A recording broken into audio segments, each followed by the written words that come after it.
Hello, hello, and welcome to the Feed You podcast. I am so grateful you're here. I'm Elisa Connor, for those of you that don't know me and that are listening for the first time. I really appreciate you tuning in, and I hope that you get the most out of this episode. I always ask for feedback, so if you love this episode or you want to hear something else, reach out to me on Instagram. That's a great way to connect. I'm at Elisa M. Connor, and love to get direct messages over there. So send me a message and let me know what you're thinking, and I will respond to every single one. So, and those of you that tune in every week, you know you're my favorite. I don't even need to tell you anymore, I don't think, but you are my favorite. So thank you so much for tuning in every week. I truly appreciate you too.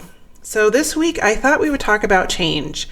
As entrepreneurs, if you are at all familiar with Darren Hardy, he compares the journey of entrepreneurship to a roller coaster. And I am raising my hand high in agreement, because I feel like there is never anything very constant about being an entrepreneur. In fact, I just had a conversation with a good friend a couple weeks ago talking about how we sort of, if you've left corporate specifically, you're so used to this consistency in your daily schedule, in your job duties, in what you need to know for your job, in your paycheck. Anything that is consistent is something that does not necessarily exist as an entrepreneur.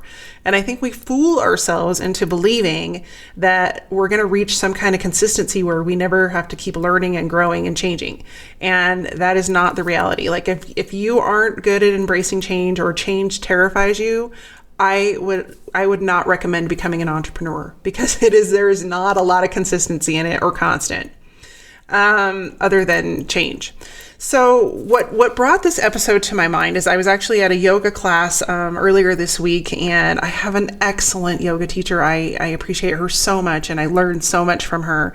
And she made the comment about the illusion of sameness, basically. You know, that things are going to remain the same. And her quote that she quoted actually comes from, I believe it's Heraclitus. And his quote says, "The only thing that is constant is change." And all you really have to do is open up, a Google browser, or look outside a window, or turn on the news to know nothing stays the same. Whether it is Facebook algorithms that are changing, or it is the weather that's changing, the seasons change, there is nothing constant in our world except for change. And so if you have bought into the illusion that you can keep things the same, that things will remain the same, I'm here to tell you from experience that that is an illusion. There's no truth behind that. So what does that have to do with your entrepreneurial journey? And what does that look like? And how can you embrace change? And let me just first start out by saying I do not have this perfected. I have my cockadoodie moments regularly with people that I trust. And I think we all need those people on our team that are like, oh yeah, she's just having a moment. Let's let her go through it and work through it. And at the end, she'll come to the realization that everything's going to be okay. But along the way, as I've been on this entrepreneurial journey now for, at least 12 years, probably longer, specifically with this company. I mean, I actually started my entrepreneurial journey back in around 2000. So, oh my gosh, that's 19 years. Does that ever sneak up on you like that? Like, you're like, oh crap, that's almost 20 years ago. So in the year 2000, and I can keep that straight because I had my first child in 2001, and I was well on my way into that journey when I got pregnant with him. So what I have learned along the way, I have some specific tips, because I like to give you actionable tips in these episodes about surviving change, whether you're an entrepreneur or not. And regardless of what kind of business you have, you are going to have change in your life, and you can either accept it and embrace it and implement some of the ideas that I have for you a little bit later in this episode, or you can fight it and resist it, and you will have a not pleasant experience. Many of you know that I've had some grief issues in my life. And if you don't know, I experienced 3 really big losses right in a row. And that was a really hard time in my life. And for a long time, I just resisted it. I resisted it. And I did not deal with it. And not dealing with that grief really just made it a horrible, long experience. And if I would have just really embraced the emotions, embraced that it was not a good time and not a good experience and that things were changing, it might have looked a little bit different. I don't know that because I had one experience, but I do know from embracing change in other areas of my life that when I embrace it and I implement some of these strategies I'm going to get to in just a minute, that things have gone a lot more smoothly. So I'm hoping that this will help you have a smoother journey, a smoother day, and a smoother life as an entrepreneur or even not as an entrepreneur. So let's get started on those tips.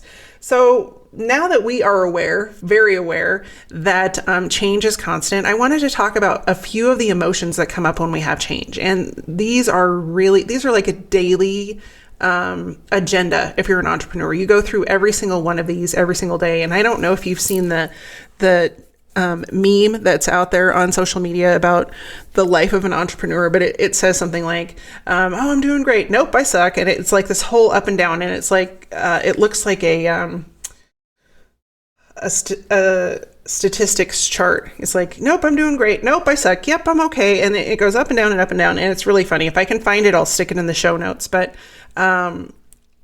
that's really what it's like. And so we go through these emotions as entrepreneurs, whether we want to admit to it or not, pretty much daily.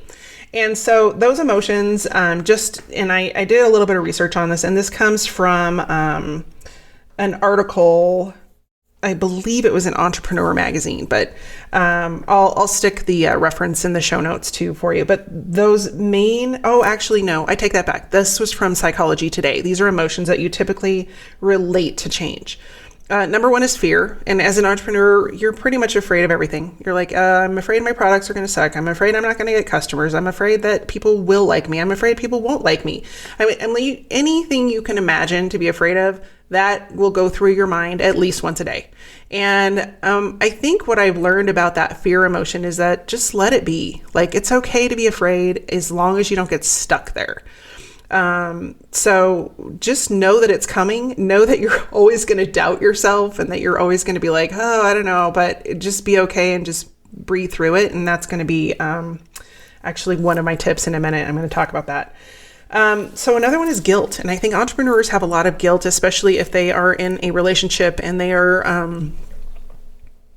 or regardless, everyone has relationships. So you're going to have guilt around whether you're the main breadwinner or not. You could feel guilty about not bringing in and not doing your fair share of the monetary piece of it. Or you could be on the opposite where you're feeling guilty that you're making more money than your spouse or your friends or your family members or more than anybody else in your family. You may have guilt around that. And the other place you may feel guilt is that I have this a lot because I have 3 kids and they need attention and they want attention. And I feel like I don't spend enough time with them. Like I started this job to spend more time with them, but it doesn't always work out that way because when you're an entrepreneur, you have the responsibility to take care of all of the things that would normally be taken care of by different departments in a corporation. And so that's not always understood by the people in your life, especially if they haven't been entrepreneurs. But it's okay that you feel guilty about that. Just again, don't get stuck there. And then another one is sometimes you can be angry. And I think anger is a misunderstood emotion. I think, anger is normal for human beings and it's okay to be angry and to be frustrated and to just experience, not unhappiness. Again, just don't get stuck there. And you are going to have anger. You're going to have anger, if you feel like somebody's taken your idea or you may, a lot of times entrepreneurs, and I am definitely in this category, are angry at themselves because they feel like, I should be doing more. I should be doing that. And they should on themselves. And that is definitely a place to not get stuck. When you get stuck there, it's definitely in the land of comparing yourself and your journey to other people. And it's easy to be angry about that. And so just be aware of that. And again, these are all things for you to be aware of and to understand that they're normal, regardless of your journey, whether you're an entrepreneur or not. But I am focusing this on the entrepreneurial journey specifically.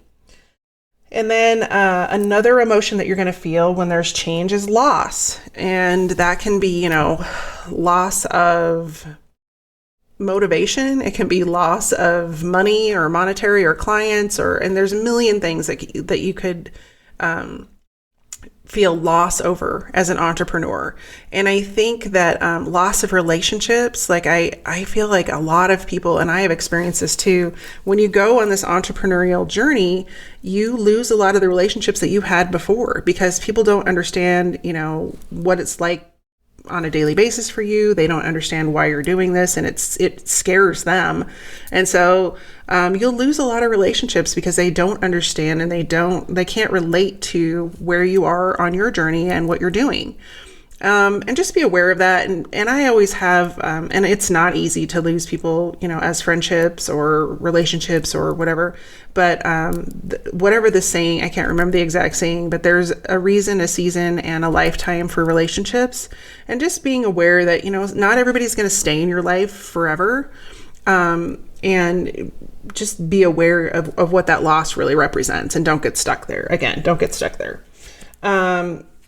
So we have two more emotions. The one is regret. Of course, there's always regrets. And I think about this a lot with my business, is that I have very high standards of where I think I should be and what things should look like. And I probably have a giant case of perfectionism, which I'm going to attribute partly to my mother because she is a perfectionist to a T.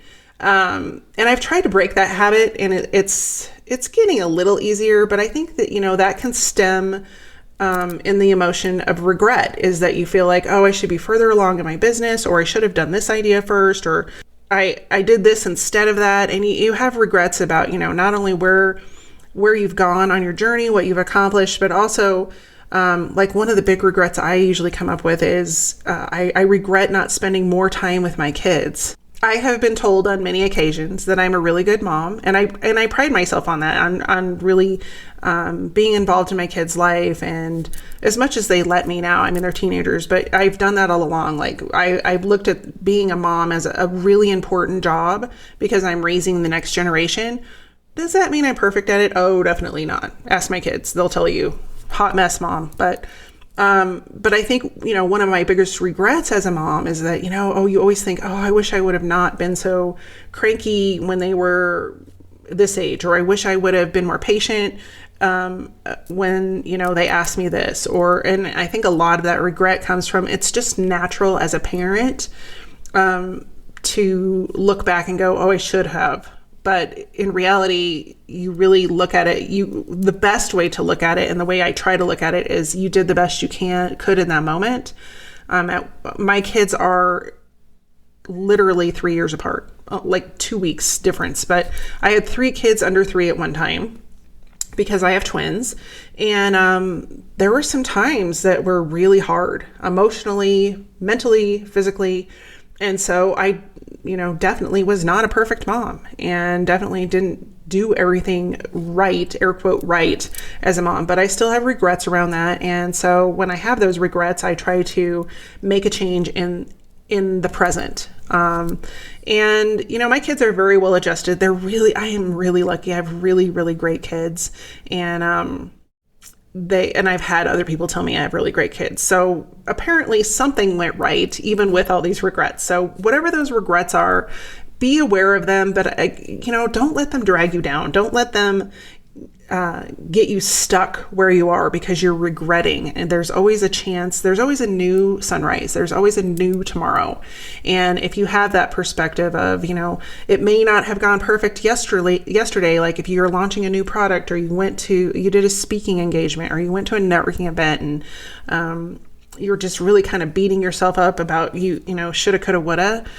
Just look at it as, you have another opportunity because you woke up today and you're breathing. So, and then the last one is sadness. Of course, there's sadness when there's change because you want the familiar. You want things to remain the way they were. And this goes, really hand in hand with grief. It's really hard to let go and not be sad when you've lost somebody in your life. And there can be grief in your business. Like you have to let go of, say, an employee, or you have to let go of a component of your business because it's not working.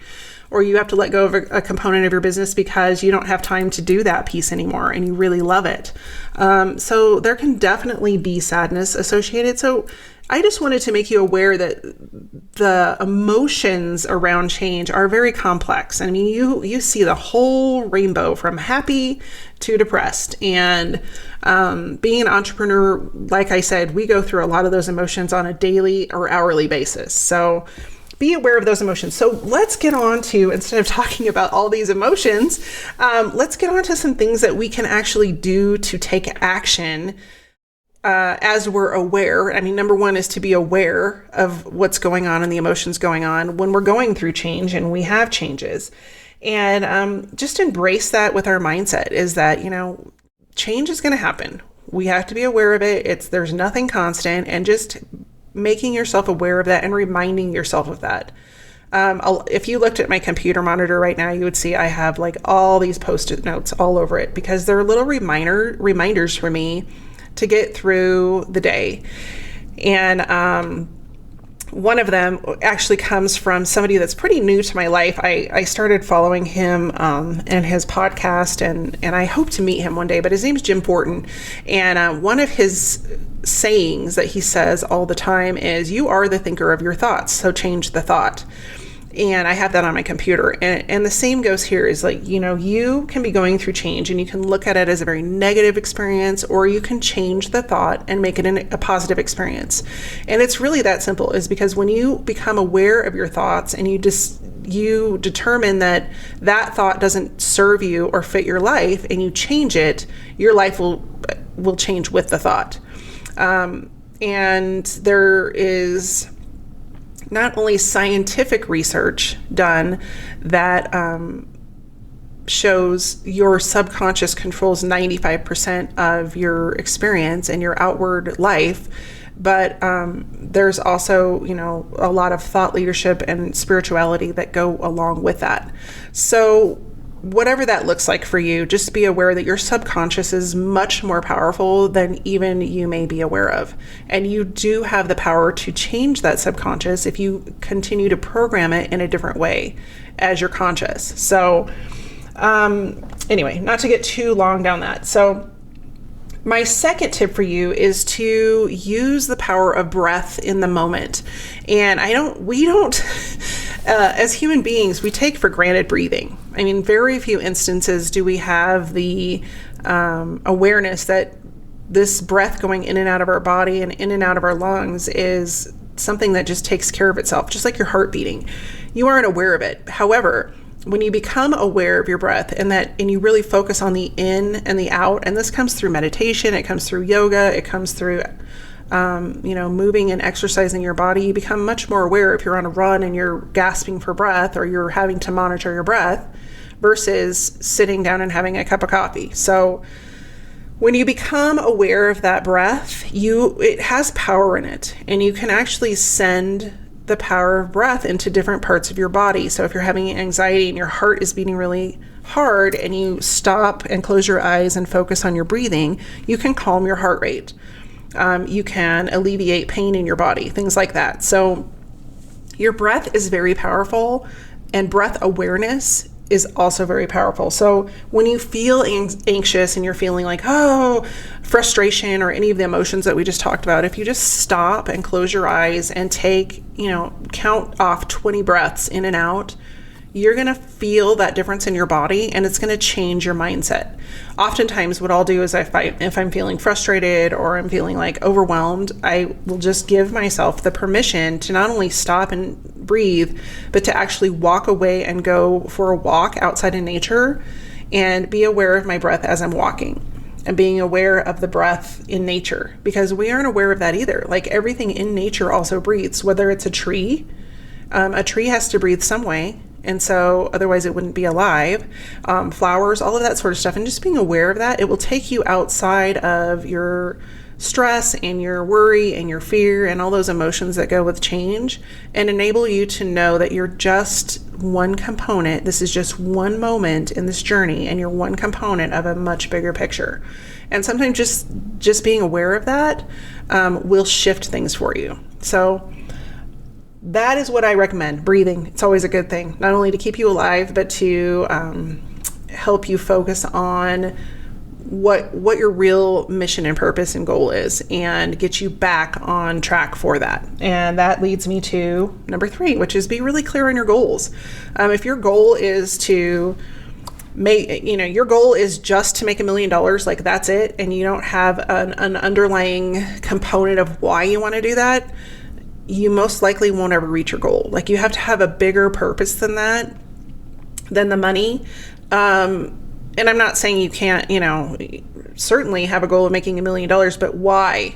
Like, why do you want to make $1 million? What's the purpose behind that? Because if it's just to make that money, there's not enough guts in it for you to reach the goal. I don't know if that's the right phrase, but you need to have more spirit, soul, whatever you want to call it, attached to the goal, because otherwise you'll just give up. You won't keep striving and reaching and getting to where you want to be. And so good goals, I always recommend write them down and leave room for modification, leave room for things to change, because your goals, you might set a goal in January, and by the time you get to September, you're like, nah, I don't really want to do that goal anymore. And that's okay.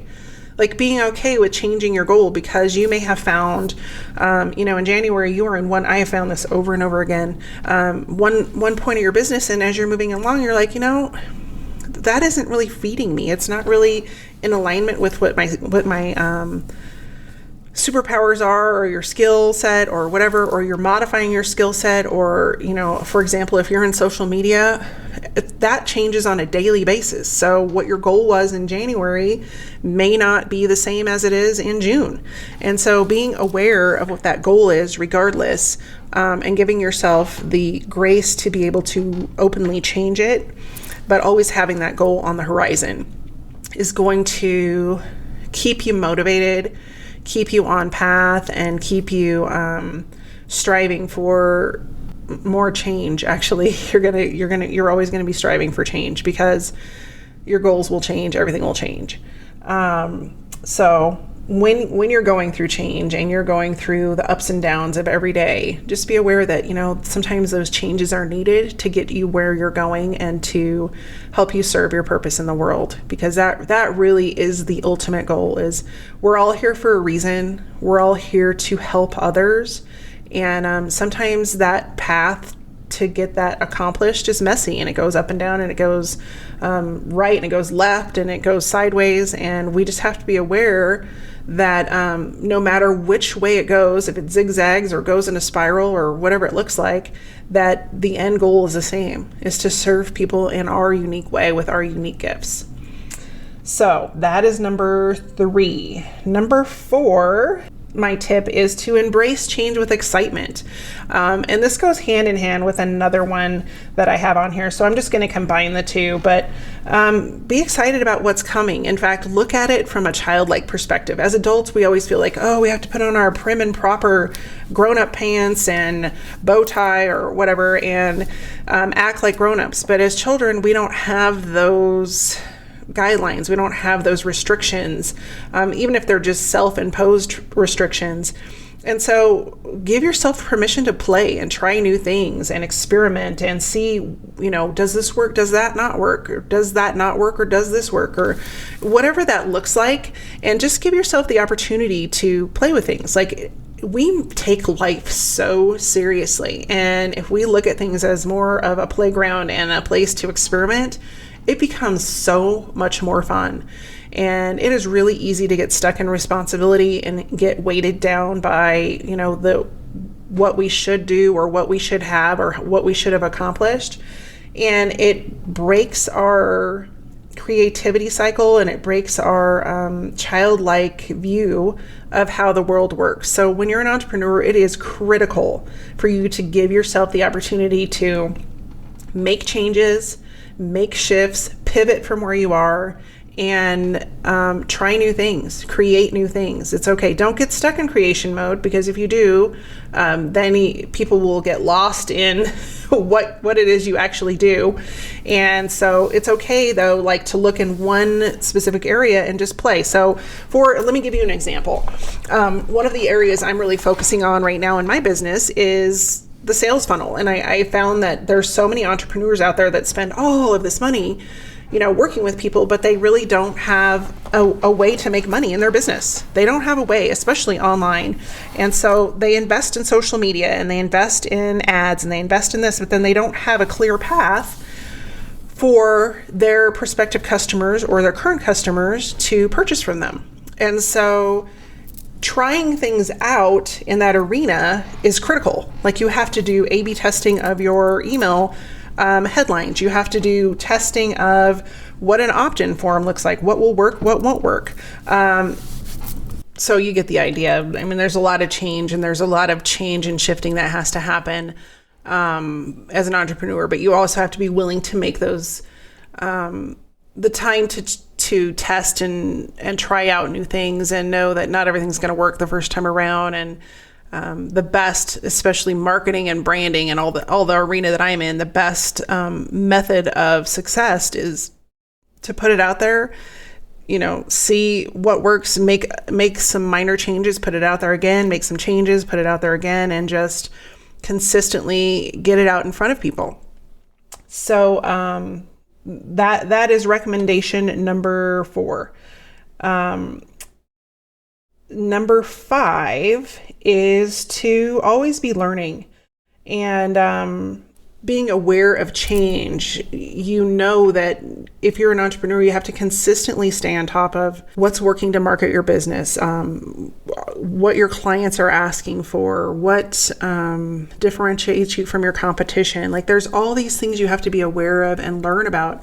And specifically, industry based, whether you're in an online marketing business or you're an engineer. I mean, specifications change, requirements change, government regulations change.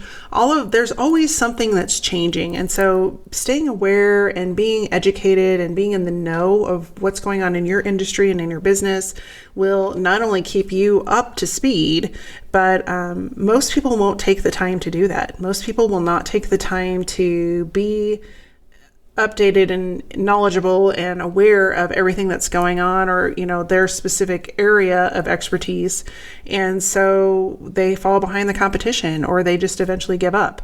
And so leaving yourself open to education and experience and knowledge and seeking that out will always put you one step above what your competitors are doing and what the other people in your industry are doing. And then you become a thought leader, then you become an authority, and then people seek you out. And so as an entrepreneur, it's not only critical, it's required. It's required for you to stay ahead. And nearly every successful entrepreneur that I know is constantly reading, listening to podcasts, attending seminars, doing self-development, because as much learning outside education, as far as industry learning is important, self-development is probably even more important, because you cannot be a successful entrepreneur without doing self-development. You cannot, because there is so much involved in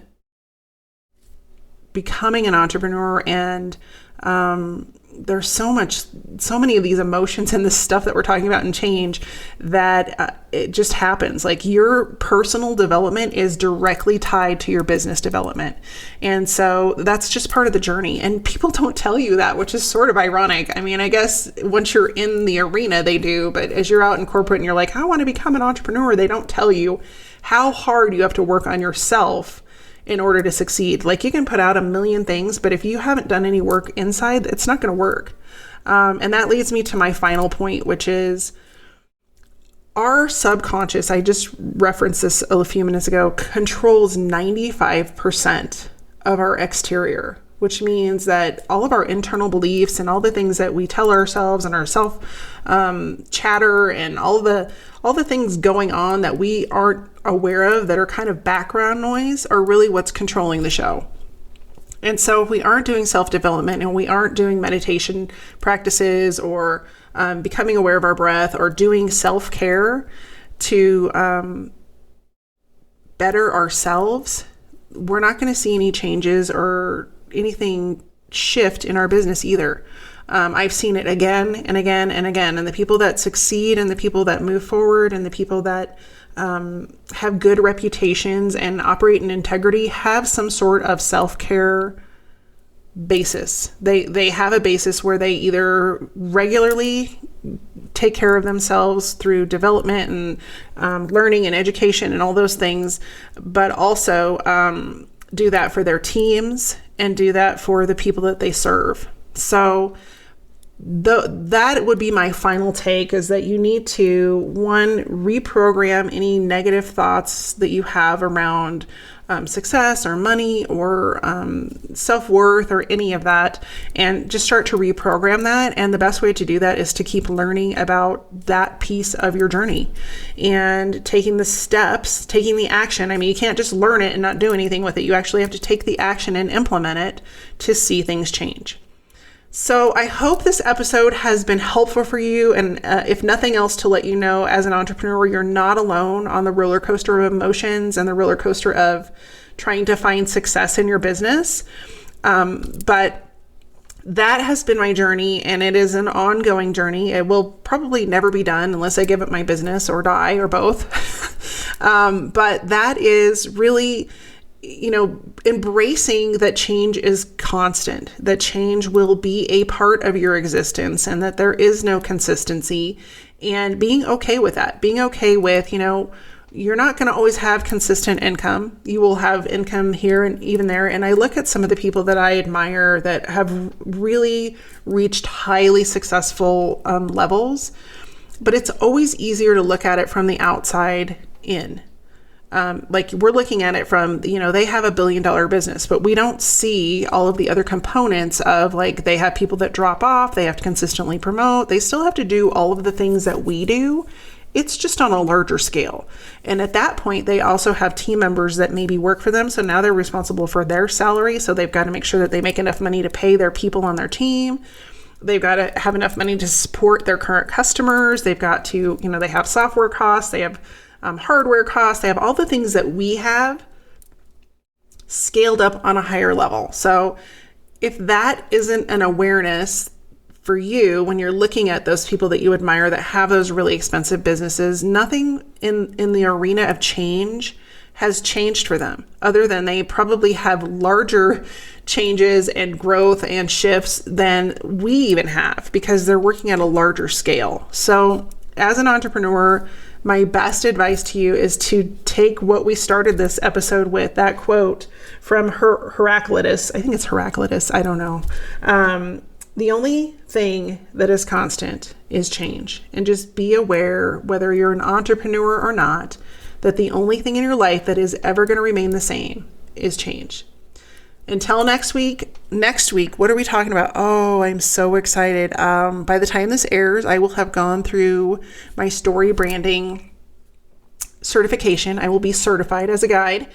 And I am going to talk about the power of story in your marketing, in your business, and in everything you do. So tune in next week to learn a little bit about story and why it's important. And I'm going to have a whole series on that. We're going to talk about story branding specifically. And I am really excited about this. I actually started this process about 9 months ago.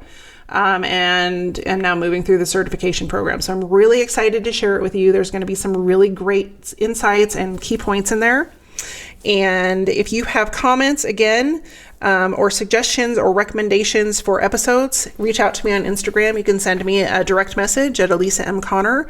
And if you've liked the show, I would love for you to share it with a friend or leave me a review on iTunes or Google Play. Thanks so much for tuning in. I will see you all next week. In the meantime, have a great week. This episode is being brought to you by my new free training, How to Create an Irresistible Opt-in That People Actually Want. You know you need an opt-in. Everyone's told you you need an opt-in on your website. What they haven't told you is what to create, how to create it, and for the love of Pete, how to connect it to both your email service provider and your website. That's why I've created this free training to give you the inside scoop about how to do all of those things. You don't want to miss this free training, so take this time right now to go sign up at elisaconnor.com/simple, because I am going to help you create the simplest process that you can repeat again and again every time you need to create a new opt-in and a new download that attracts those people, grows your lists, and grows your business. Again, join me for the free training at elisaconnor.com/simple. See you inside.